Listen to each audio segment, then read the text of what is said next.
ওগো আল্লাহ, ওগো মালিক, তুমি ছাড়া তো আমাদের আর কেউ নাই, তুমি ছাড়া তো আমার আর কেউ নাই।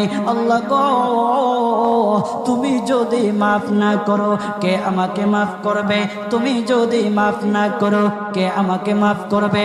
তুমি যদি আমাকে মাফ করো তাহলে তোমার কোনো দিকে কমবে না, তুমি যদি আমাকে মাফ না করো তোমার কোনো দিকে বাড়বে না। আল্লাহ গো, তুমি আমাকে মাফ করে দাও। সারাটা জীবন অন্যায় কাজ করেছি, সারাটা জীবন নাফরমানি করেছি, আমার কাছে কালেমার দাওয়াত কম আসে নাই, আমার কাছে কালেমার দাওয়াত কম আসে নাই, আমাকে লোকেরা কম বোঝায় নাই। ওগো আল্লাহ, তুমি আমাকে মাফ করে দাও। মাফ না করলে কোথায় যাব, কার কাছে যাব? বাবা যখন মারে তখন মার কাছে আশ্রয় নেওয়া যায়, মা যখন প্রহার করে তখন বাবার কাছে আশ্রয় নেওয়া যায়, বাবা মা যখন প্রহার করে তখন দুনিয়ার কারো না কারো কাছে আশ্রয় নেওয়া যায়। ওগো আল্লাহ, ওগো মালিক, তুমি যদি আমাকে মারো, তুমি যদি আমাকে আযাব দাও, ওগো আল্লাহ, কার কাছে যাব, কার কাছে গিয়া মাফ চাইবো? ওগো আল্লাহ, মেহেরবানি করে মাফ করে দাও। এইরকম কান্না করতেছে, কান্না করতেছে, চোখের পানি তার এমন ভাবে পড়তেছে, দাড়ি ভিজতেছে, দাড়ি ভিজে জমিনের মধ্যে চোখের পানি পড়তেছে, কান্না করতেছে। বান্দাটা কান্না করতে করতে করতে করতে আমার আল্লাহর কাছে এমন গ্রহণযোগ্যতা অর্জন করেছে, মহান আল্লাহ রাব্বুল আলামিন তার ডাকে সাড়া দিয়া তার জিন্দেগির সব গুনাহ মাফ করে দিয়েছে। হযরত মূসা আলাইহিস সালাতু ওয়াস সালামের যুগের ঘটনা। একজন বড় পাপিষ্ট ছিল, জীবনে এমন কোন গুনাহ নাই যে গুনাহ সে করে নাই। তার গুনার প্রতি অতিষ্ঠ হইয়া, মানুষ তার গুনার প্রতি অতিষ্ঠ হইয়া গ্রামের লোকেরা তাকে হাত পা বেঁধে জঙ্গলের মধ্যে ফেলে দিয়ে আসে। জঙ্গলের মধ্যে থাকতে থাকে, কিছুদিন থাকার পর মালাকুল মউত যখন তার সামনে এসে উপস্থিত, এর আগ মুহূর্তে সে বান্দা আল্লাহর কাছে ডেকে ডেকে বলতেছে, ওগো মালিক, তুমি ছাড়া তো আমাদের আর কেউ নাই, তুমি ছাড়া তো আমার আর কেউ নাই। আল্লাহ গো, তুমি যদি মাফ না করো কে আমাকে মাফ করবে? তুমি যদি মাফ না করো কে আমাকে মাফ করবে? তুমি যদি আমাকে মাফ করো তাহলে তোমার কোনো দিকে কমবে না, তুমি যদি আমাকে মাফ না করো তোমার কোনো দিকে বাড়বে না। আল্লাহ গো, তুমি আমাকে মাফ করে দাও। সারাটা জীবন অন্যায় কাজ করেছি, সারাটা জীবন নাফরমানি করেছি, আমার কাছে কালেমার দাওয়াত কম আসে নাই, আমার কাছে কালেমার দাওয়াত কম আসে নাই, আমাকে লোকেরা কম বোঝায় নাই। ওগো আল্লাহ, তুমি আমাকে মাফ করে দাও। মাফ না করলে কোথায় যাব, কার কাছে যাব? বাবা যখন মারে তখন মার কাছে আশ্রয় নেওয়া যায়, মা যখন প্রহার করে তখন বাবার কাছে আশ্রয় নেওয়া যায়, বাবা মা যখন প্রহার করে তখন দুনিয়ার কারো না কারো কাছে আশ্রয় নেওয়া যায়। ওগো আল্লাহ, ওগো মালিক, তুমি যদি আমাকে মারো, তুমি যদি আমাকে আযাব দাও, ওগো আল্লাহ, কার কাছে যাব, কার কাছে গিয়া মাফ চাইবো? ওগো আল্লাহ, মেহেরবানি করে মাফ করে দাও। এইরকম কান্না করতেছে, কান্না করতেছে, চোখের পানি তার এমন ভাবে পড়তেছে, দাড়ি ভিজতেছে, দাড়ি ভিজে জমিনের মধ্যে চোখের পানি পড়তেছে, কান্না করতেছে।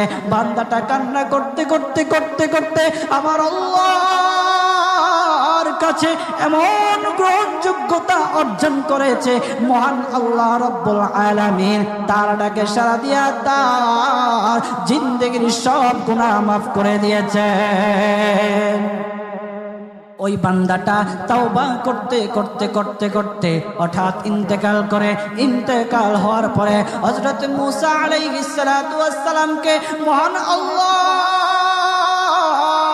বলে দিতেছে পয়গম্বর মূসা, ও দুস্থ দেখো অমুক জঙ্গলে আমার একটা পাগলা আশেক, আমার পাগলা একটা আশেক মারা গেছে, ওই আশেকটার জানাজা তুমি পড়াও, দাফন কাফনের ব্যবস্থা করো। ও মূসা আর তুমি একটা ঘোষণা দিয়ে বলে দাও, একটা ঘোষণা দিয়ে দাও মূসা রে, ও মূসা তুমি ঘোষণা দিয়ে বলে দাও যে আমার এই বান্দার জানাজার নামাজ অংশগ্রহণ করবে, মহান আল্লাহ তার জীবনের সব গুনাহ মাফ করে দিবে। আল্লাহু আকবার। আরো জোরে বলেন না আল্লাহু আকবার, আরো জোরে বলেন আল্লাহু আকবার। হাত উঠায়া বলেন আল্লাহু আকবার, আল্লাহু আকবার। মুসলমান বাবাজি গভীর মনোযোগ। হযরত মূসা আলাইহিস সালাতু ওয়াস সালাম একটা পাহাড়ের উপরে উঠলেন। পাহাড়ের উপরে ওঠার পর তখন ডেকে ডেকে বলতেছে, ও উম্মতেরা রে, আমার উম্মতেরা শোনো, আল্লাহ রব্বুল আলামিন একটা সুসংবাদ দিয়ে দিয়েছে। আমার আল্লাহ রব্বুল আলামিনের একটা আশিক একটা ওই অমুক জঙ্গলের মধ্যে মারা গেছে, ওই পাগলা আশিকের জানাজার নামাজ অংশগ্রহণ করো। যদি জানাজার নামাজ পড়ো তখন আমার আল্লাহ তোমাদের জীবনের সব গুনাহগুলি মাফ করে দেবে। কেউ যদি নিজের গুনাহ ক্ষমা করাইতে চাও, কেউ যদি নিজের গুনাহগুলি ক্ষমা করাইতে চাও, তাহলে মহান আল্লাহ রব্বুল আলামিনের ওই পাগলা আশিকের জানাজায় অংশগ্রহণ করো। তখন লোকেরা দলে দলে জানাজায় অংশগ্রহণ করার জন্য দলে দলে গেল, জানাজার নামাজ আদায় করলো। আদায় করার পর পয়গম্বর মূসা আলাইহিস সালাতু ওয়াস সালামকে বলতেছে, ওগো আল্লাহর পয়গম্বর,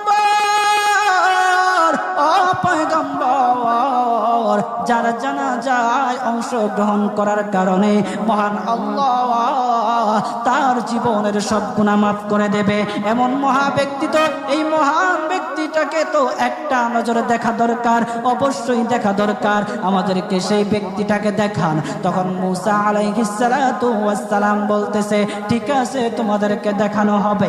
তখন যখন দেখাতে গেলেন, দেখানোর সাথে সাথে লোকেরা বলল, পয়গম্বর আপনি কি বলেন, এই লোকটাকে তো আমরা ভালো করে চিনি, ওই লোকটা বড় পাপিষ্ঠ ছিল, বড় অন্যায়কারী ছিল, বড় জুলুমকারী ছিল।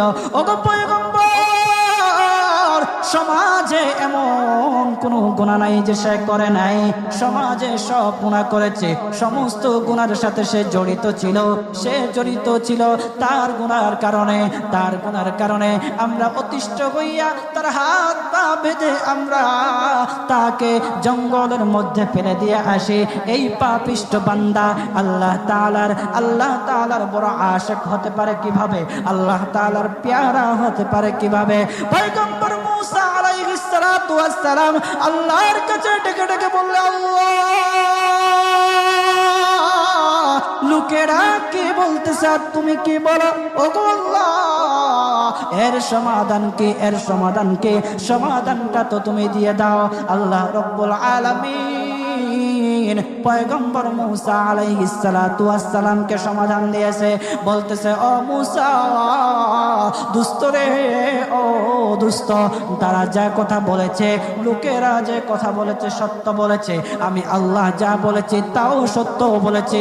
ও পয়গম্বর মূসা তারা যা বলেছে সত্য বলেছে। ওই বান্দা বড় পাপিষ্ঠ ছিল, ওই বান্দা বড় অন্যায়কারী ছিল, কিন্তু শেষ বয়সে আইসা তার হাত পা যখন বেঁধে, তার হাত পা বেঁধে যখন লোকেরা জঙ্গলের মধ্যে ফেলে দিয়ে আসলো, তখন সে আমার কাছে এমন ভাবে কান্নাকাটি করা শুরু করে দিয়েছে, এমন ভাবে তওবা করা শুরু করে দিয়েছে। আমি আল্লাহ তাআলার এত দয়া,